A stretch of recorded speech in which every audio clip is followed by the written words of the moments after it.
कला श्रम कोड और कला फौजदारी आईन विरोध में 23 सेप्टेम्बर देशव्यापी कला दिवस और 26 नवेम्बर देशव्यापी कृषक श्रमिक मिलित आंदोलन हेब बोली एआईटीयूसी तरफ सूचना मिली। देश में नरेंद्र मोदी नेतृत्व में बीजेपी और एनडीए सरकार क्षमतार बसिबा मुष्टिमेय कंपानी को अहेतुक अनुकंपा प्रदर्शन कर देशर समस्त लाभदायक शिल्प खनि खादान और संबल समूह से पाद तले समर्पण करने श्रमिक श्रेणी को प्राक मध्ययोग्य कृतदास पद्धति समस्त अधिकार वंचित करने और श्रम शोषण पर स्वाधीनता पूर्वर और प्रणीत श्रम आईन गुड़ी खारज कर 2019 मजूरी कोड और 23 सेप्टेम्बर 2020 कोरोना महामारी कराल ग्रास देशर जनगण अकाल मृत्यु सह संघर्ष करुवा बेले एक तृतीयांश सांसद को नहीं संसद चलता बेले बाकी तीनोटी कला श्रम कोड प्रणयन कर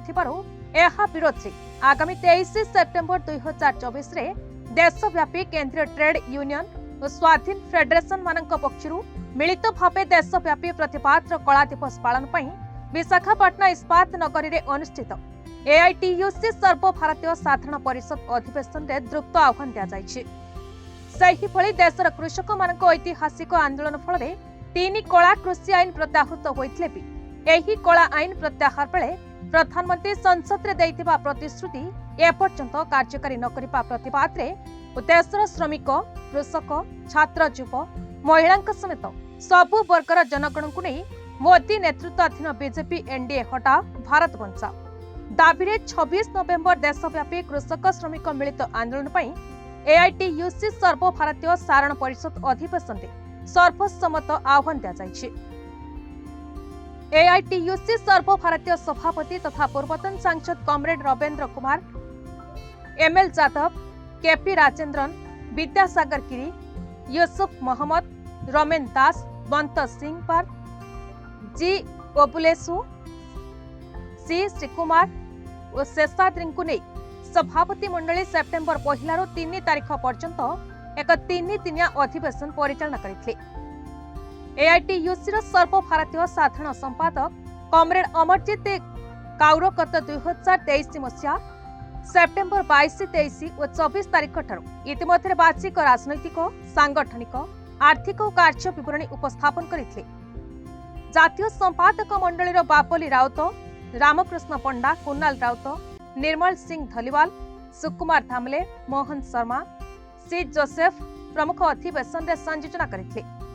देशर राष्ट्रहित लाभदायक विशाखापट्टनम इस्पात कारखानार 26,000 एकर प्रदूषण मुक्त जमी यार कारखाना को आदानी कंपानी लाभ पर समर्पण करने उद्देश्य गत 1300 दिन अधिक दिन धरी यार उत्पादन बंद रखी यहाँ केंद्र सरकार बलपूर्वक क्षतिग्रस्त कराई चली। एठाकर इस्पात कर्मचारी माने ऐक्यबद्ध भावे कारखाना को steel authority of India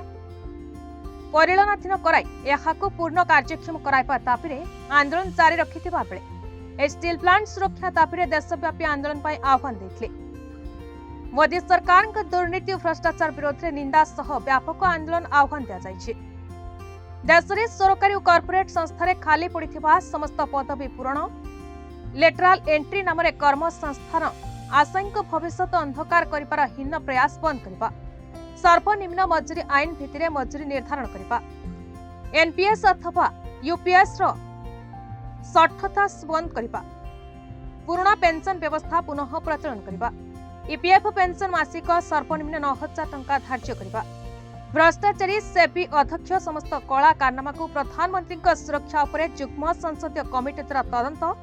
Agniveer पद्धति बंद करी सेना बाहिनी समस्त आवश्यक पदवी स्थायी नियुक्ति प्रदान जलवायु परिवर्तन विपर्यय मुकाबला युद्धकालीन भित्तिरे पदक्षेप